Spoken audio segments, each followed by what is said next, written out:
If Warren Buffett had to teach the very first step to getting rich, he wouldn't talk about stocks, real estate, or business. He'd talk about mindset.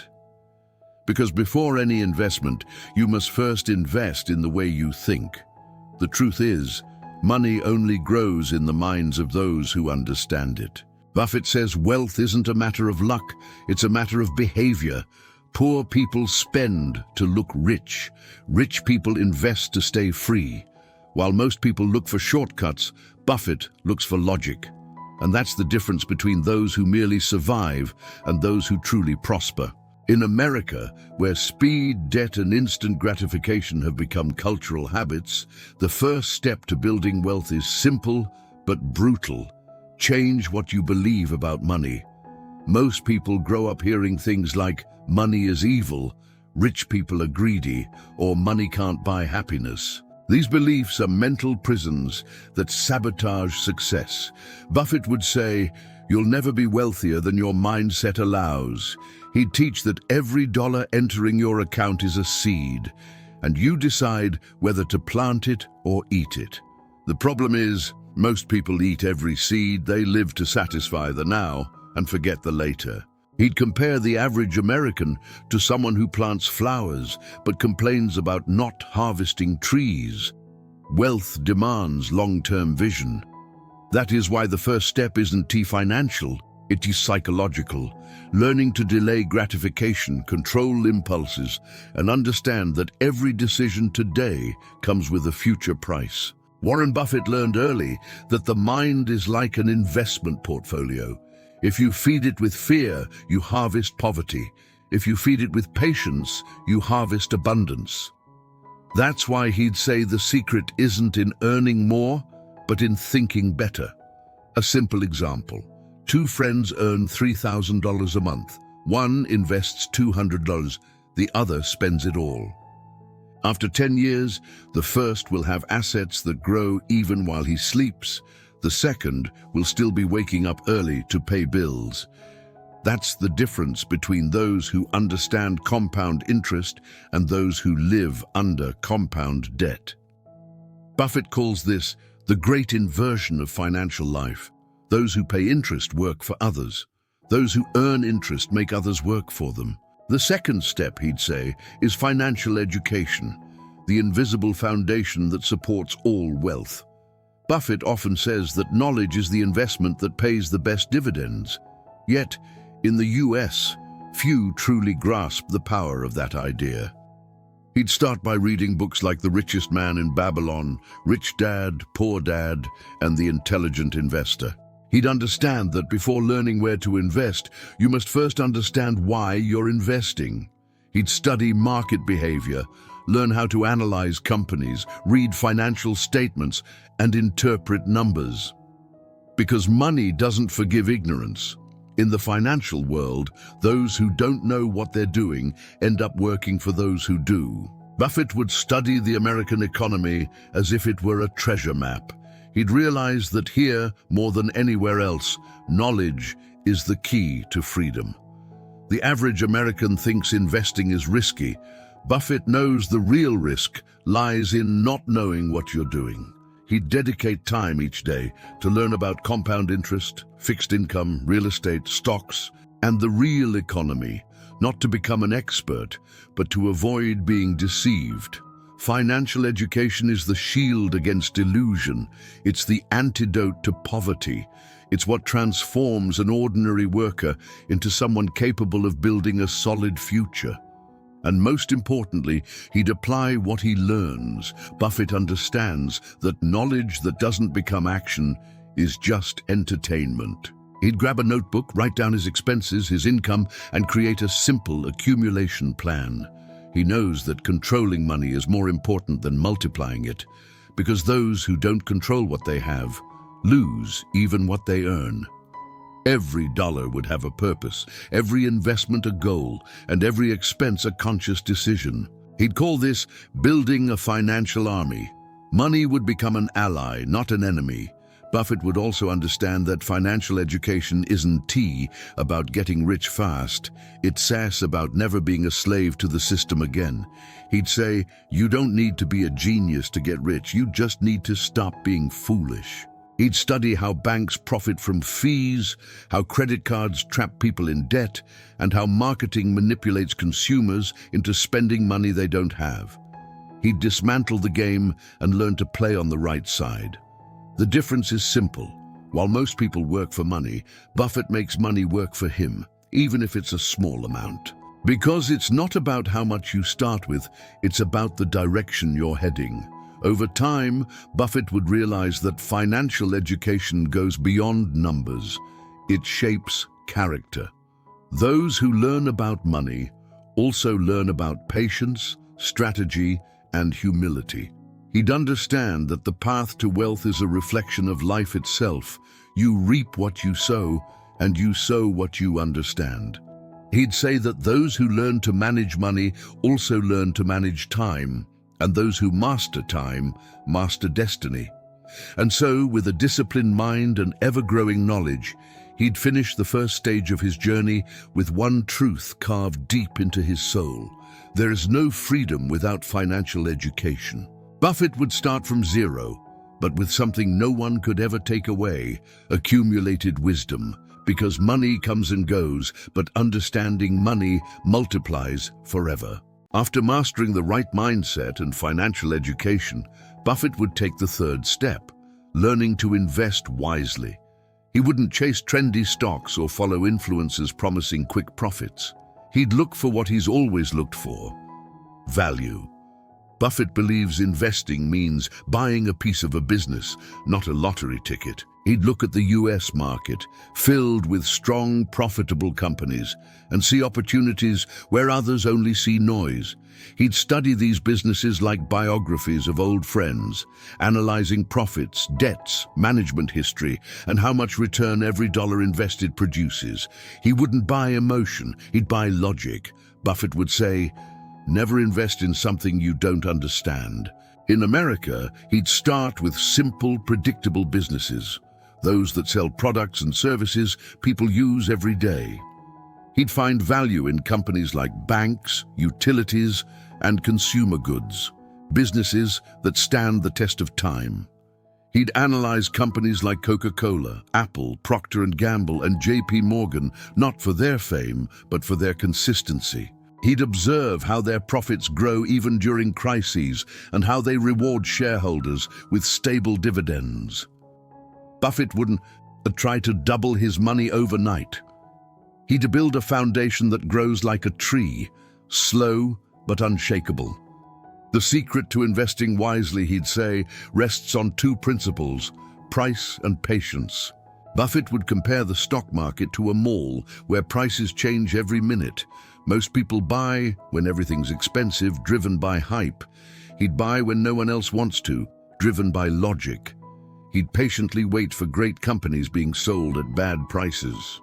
Be greedy when others are fearful, he'd repeat, and he'd mean it. When the market collapses, Buffett doesn't see tragedy. He sees a clearance sale. He knows that true wealth is created during downturns, not during booms. He'd also teach something few understand. You don't need dozens of investments to get rich. You just need a few great ones held long enough. Buffett wouldn't over-diversify. He'd pick 4 or 5 businesses he truly understands and study them closely. He'd read quarterly reports, study industry trends, and evaluate management quality. To him, knowledge equals security. And security gives you the strength to hold when markets panic. He wouldn't sell out of fear or buy out of excitement. He'd stay calm, in the highs and in the lows. The fourth step would be building passive income, the dream of every investor. But for Buffett, it's more about strategy than luck. He knows real freedom comes when money starts working for you. In the US, he'd see an ideal tool for that: real estate investment trusts, or REITs. Buffett would love the idea of investing in real estate with as little as $20, receiving monthly income and never dealing with tenants. He'd recognize rates as the bridge between small investors and the billion-dollar commercial real estate world. He'd study REITs like Realty Income, Prologis, or Vanguard Real Estate ETF, analyzing property quality, management, and dividend history. Buffett would love the concept of monthly dividends because he's always believed money must generate more money, predictably. He'd see it as planting an income tree. Each share is a seed, each dividend is a fruit, and reinvestment is the fertilizer. He'd reinvest every penny, no matter how small, knowing that the power of compound interest is invisible at first, but unstoppable over time. As months pass, his passive income would grow. $20 in dividends become 40, then 80, and so on. He'd know that every cent reinvested accelerates the cycle. Buffett would call this the American snowball effect. He'd understand that passive income is the ultimate dream, no longer trading time for money. He'd use that steady flow to buy more assets, increase his dividends, and repeat the process endlessly. And most importantly, Buffett wouldn't fall into the trap of impatience. He wouldn't spend his dividends, he'd multiply them. He'd see every dollar earned as a financial soldier returning from battle with profit, ready to go back and fight again. That cycle, repeated for years, is what he'd call silent financial independence. He knows true wealth isn't loud. It's consistent, predictable, and invisible to those who don't understand the game. Buffett would also emphasize that creating passive income requires emotional control. He knows the market is a machine that transfers money from the impatient to the patient. He'd say Americans must stop chasing instant results and start thinking in decades. It's not about how much you earn, he'd say. It's about how long your money keeps working after you stop. That would be the real victory. And so, with smart investments and a solid passive income structure, Buffett would prove that financial freedom isn't a myth. It acts a logical outcome for those who follow sound principles. He'd show that even starting from zero, it's possible to build a stable, growing income stream in America. But he'd also leave a warning: those who chase wealth without wisdom end up broke with speed. That's why, before moving on, he'd prepare for the next step. The hardest of all, living below your means and resisting the temptation of luxury too soon. After building a strong base of passive income, Buffett would take the fifth step, the most unpopular but also the most powerful. Live below your means. He'd say that the difference between the rich and the poor comes down to one word: control. The average American raises their lifestyle every time they make a little more money. Buffett would do the opposite. The more he earns, the more disciplined he becomes.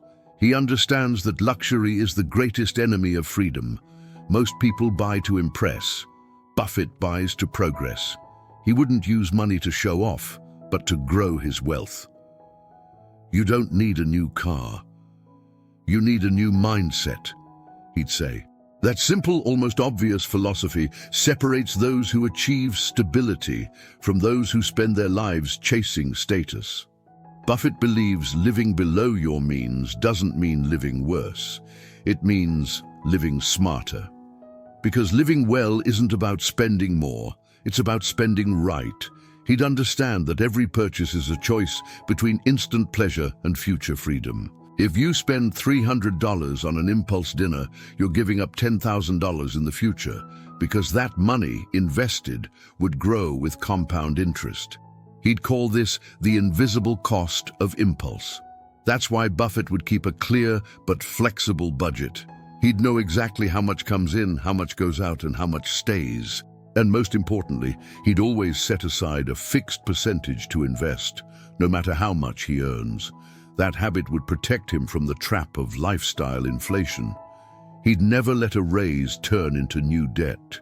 He'd also live by a principle few Americans understand. It's not about how much you make, it's about how much you keep. Buffett has always lived with less than he could afford. Even as a billionaire, he still lives in the same house he bought decades ago.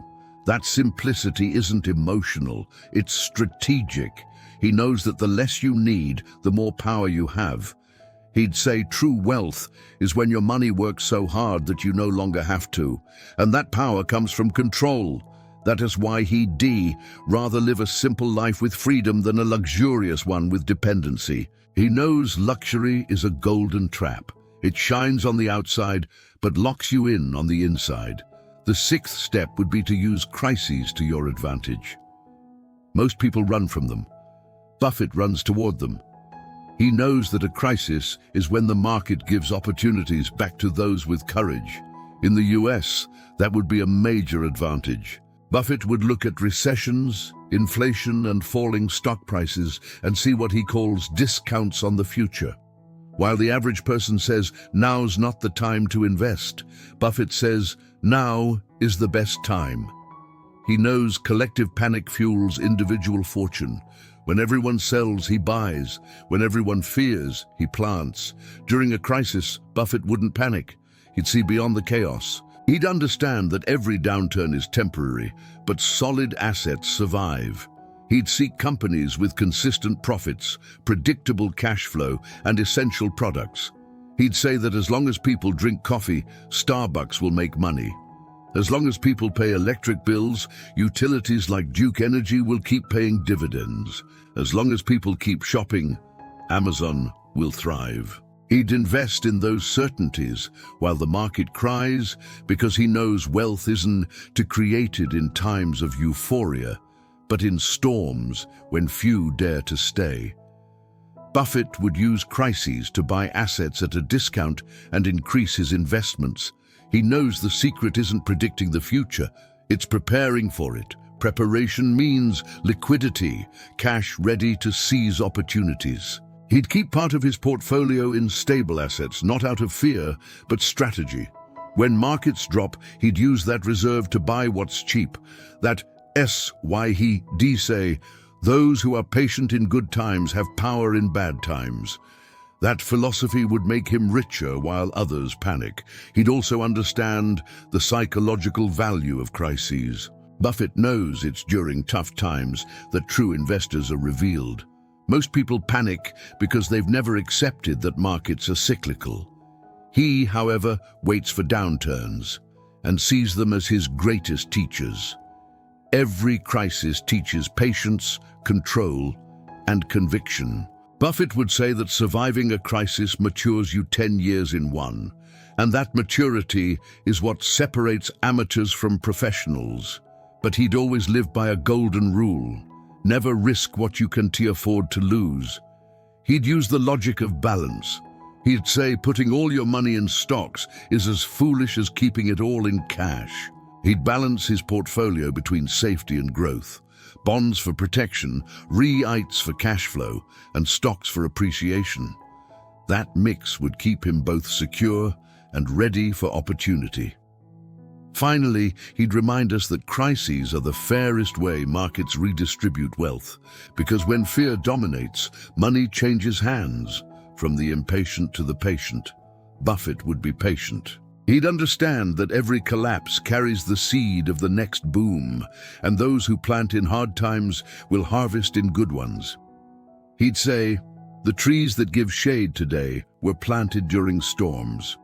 And so, with discipline and vision, Buffett would prove that wealth doesn't come from good times, but from the ability to survive bad ones. He'd live below his means while others drown in debt and invest when others hide. In silence, he'd build something few can see, the invisible freedom of someone who controls their own destiny.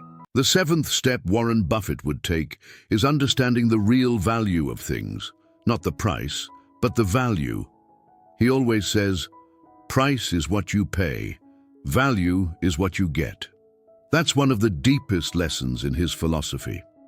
In America, where consumer culture thrives on image, status, and emotion, that mindset is revolutionary. Buffett wouldn't focus on what's trending. He'd focus on what's undervalued, the opportunities most people overlook because they're distracted by flashy illusions. He knows the biggest profits don't come from following the crowd, but from observing what the crowd ignores. How he built fortunes by buying quality when everyone else is chasing hype. And he'd apply that same principle to every part of life. investments, relationships, time, and decisions. He'd say that value is what remains when excitement fades. That's why he focuses on strong, resilient companies, businesses that keep making money even when the market panics. Buffett knows fashion fades, but essentials endure. And it's in those essentials, energy, food, banking, and infrastructure, that he builds peace of mind. He'd look at the average investor and ask, are you buying promises or fundamentals? Because while most people chase quick returns, Buffett buys consistency. His secret is simple. He pays a fair price for something that delivers value for decades. That's the difference between speculation and real investing. But Buffett would also apply this idea beyond money. He understands that value is the result of patience plus wisdom. He'd say that a quiet morning with a good book is worth more than an expensive night that leaves you empty. A course that teaches you how to invest is worth more than the latest smartphone, because anything that brings you closer to freedom is valuable. Anything that pulls you away from it is expensive, even if it looks cheap. That shift in logic is what creates true millionaires. Those who know the price of everything, but choose based on value. After mastering the concept of value, Buffett would move on to the 8th step, making time work for him. He knows time can be either your greatest enemy or your most powerful ally. It depends on how you use it. While most people spend time, Buffett invests it. He's never in a hurry because he knows time is the fuel of compound interest. In America, he'd see young investors trying to double their money in a month and smile because he knows real results happen over years. He doesn't seek quick returns. He seeks the right returns. Buffett knows that those who master patience turn time from an obstacle into a multiplier. He'd compare time to an invisible employee. It works every single day, silently compounding results that you only notice years later. Buffett would say, don't interrupt time. It's working for you. He'd reinvest dividends, let compound interest do the heavy lifting, and simply wait for the fruits to appear.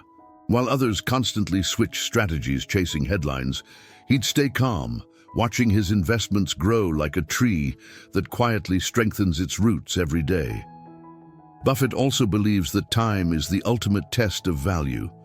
He'd say, if you're not willing to own a stock for 10 years, don't even think about owning it for 10 minutes. That philosophy applies to life too. He'd carefully choose who to spend time with, what to focus on, and what to ignore. Because time is the most valuable asset we have, and ironically, it's the only one we can't buy back. He knows money lost can be recovered, but time lost is gone forever. He'd use time as a wisdom amplifier. Each year wouldn't just be a calendar mark, it would be refinement. Buffett believes aging isn't decay, it's compounding experience.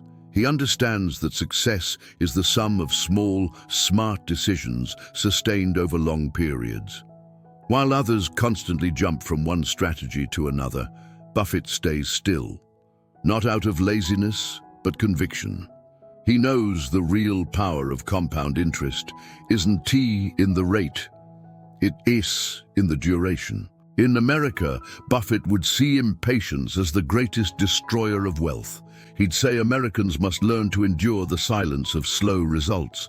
A tree that grows fast has shallow roots, he'd say, but one that grows slowly can hold an entire forest.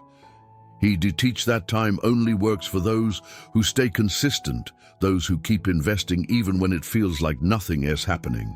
Buffett would compare time to a mirror of justice.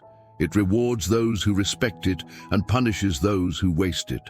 That's why he'd never chase trends, unrealistic promises, or get-rich-quick schemes. He understands that the secret isn't to move faster, it's to endure longer. Because in the game of wealth, victory belongs to those who stay on the board the longest. And so, with vision and patience, Buffett would prove that time is the most valuable asset of all. He'd say, while money grows, time teaches, and those who learn to make both work together discover a truth few have the courage to follow. Wealth is slow, but it's inevitable for those who know how to wait. The ninth step Warren Buffett would take is to reinvest every profit. He knows that money only becomes powerful when it's recycled.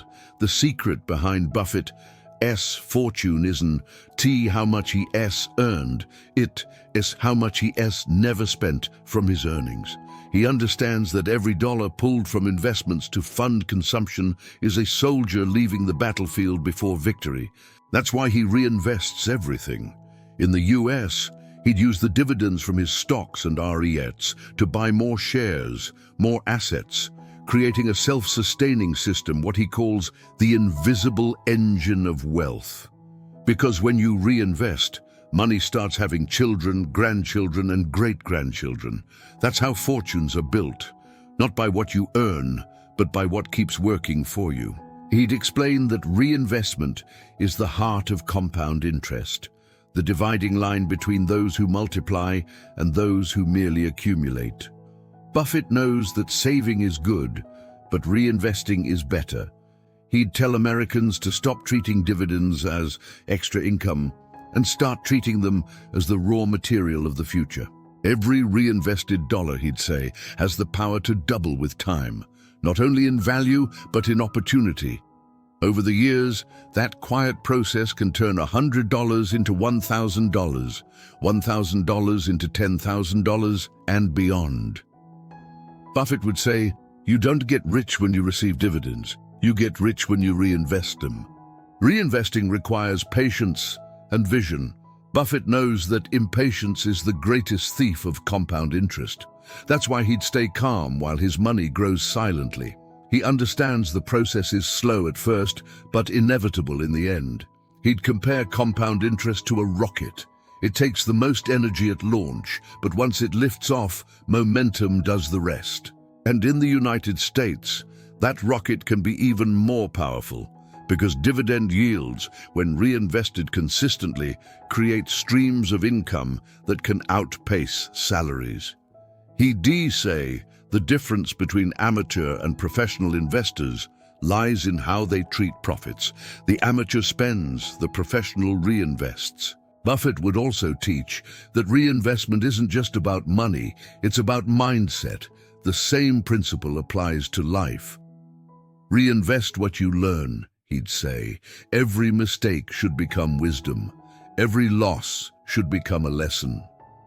True wealth, he believes, comes from those who reinvest everything: their time, their effort, their experience, and their earnings. That's the mindset that builds quiet millionaires. The 10th step would be to build a financial legacy. Buffett has always believed that wealth without purpose is just a number. He doesn't accumulate to show off. He accumulates to build. In America, he'd make it clear, being rich isn't about having money, it's about having impact. He'd think about how to turn his fortune into something that benefits generations, not only his family, but society as a whole. He'd say, "Money should be like a tree. It gives shade to the one who planted it, but also to everyone who walks by." Creating a legacy means understanding that wealth only has meaning when it outlives you. Buffett believes real legacy begins with example. He'd show that teaching is far more powerful than giving. He'd educate children, friends, and students to think like investors, not consumers. He'd say that America doesn't need more billionaires. It needs more people who understand how to turn knowledge into freedom. The greatest gift you can give someone, he'd say, is the understanding that wealth is built, not inherited. He'd live that truth with simplicity, patience, and the same principle that's guided his life: teach what works. He'd also see legacy as continuity. Money needs purpose. Without it, it vanishes. Leaving a legacy isn't just about inheritance, it's about passing down principles. He'd explain that wealth without values is destroyed in one generation. That's why Buffett lives and teaches by example, showing that the true power of money lies in multiplying opportunities for others. He'd donate part of his profits, support education, and inspire ethical entrepreneurship. because he knows that wealth without generosity becomes ego, and ego doesn't compound. In the US, Buffett would say building a legacy means rejecting the live-for-today mindset. He'd show that lasting wealth comes from patience, reinvention, and long-term vision. He'd turn every investment into a story of learning and growth. And when he looked back, he'd realize his greatest fortune wasn't money. It was the understanding of time, value, and patience. Buffett would leave a powerful reflection behind. If you want to know whether you truly building wealth, ask yourself, if I lost everything, would I still know how to rebuild it? Because the truly rich aren't those who have money, they the ones who've mastered the process of creating it. That's the inheritance no one can take away. And so, with wisdom, patience, and purpose, Buffett would complete the cycle. He'd show that wealth isn't a destination, it's a journey, and every step taken with awareness leads to the same place, freedom. He'd start from zero, but end with something no amount of money could buy, the peace of mind of someone who finally understood the game. Imagine Warren Buffett setting down his newspaper, folding his hands and saying calmly, "Wealth isn't in your pocket, it's in your mind." That would be both the final lesson and the beginning of everything. He'd show that beyond every financial strategy, what truly turns a beginner into a millionaire is mindset. Buffett has always said money is a consequence, never the cause. That is why his final lessons wouldn't be about where to invest, but how to think. He'd say, while most people look for shortcuts, the wise look for principles. Wealth is a mirror of mindset. Those who think about spending harvest scarcity. Those who think about investing harvest abundance. And the greatest investment anyone can make is in themselves, in patience, knowledge, and discipline. He'd remind people that the secret to every fortune isn't a tea hidden, it is right in front of them, but few apply it. Buffett would say financial success is the invisible sum of small, consistent habits. Reading every day, spending less than you earn, avoiding unnecessary debt, always reinvesting and thinking long-term. He'd call this the small victories that build empires. Because while most people chase quick wins, the truly wealthy build deep foundations. He'd compare wealth to a skyscraper. If the foundations aren't strong, the first storm will knock it down. Buffett would talk about the power of time, that loyal ally so many treat like an enemy. He'd say, haste is the tax of the impatient. Every dollar invested calmly is worth more than 1,000 made in a rush.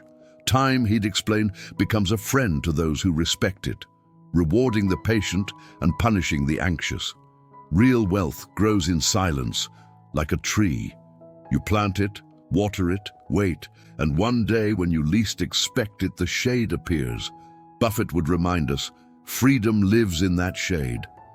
He'd also emphasize simplicity. The modern world complicates simple things to appear smart. Buffett does the opposite. He simplifies the complex until it becomes obvious. He'd say that getting rich isn't about secret formulas, it's about disciplined repetition. Do the right thing enough times, he'd say, and the results become inevitable. He'd apply that not only to investing but to life itself, showing that consistency is more powerful than brilliance, because the market rewards patience and punishes haste. Finally, he'd leave one lesson more valuable than gold. Wealth isn't what you have, it's what you become. Money is only the result of who you choose to be. Buffett lived this truth. The same man who started selling soda door to door became the greatest investor in history, not because he chased money, but because he chased wisdom. He believed success is inevitable for those committed to learning every single day. He'd say real wealth is freedom, the freedom to choose, to live, to decide. Buffett would end his journey with a quiet smile and a phrase that would echo in the minds of everyone who listened. The secret isn't to make more money, it's to make money work while you live the life you deserve. And that's what he'd leave the world. Not a treasure map, but a code to find the gold within yourself. True wealth isn't about multiplying numbers. It's about multiplying purpose. Because in the end, money is just a tool, and what it builds depends entirely on who holds it.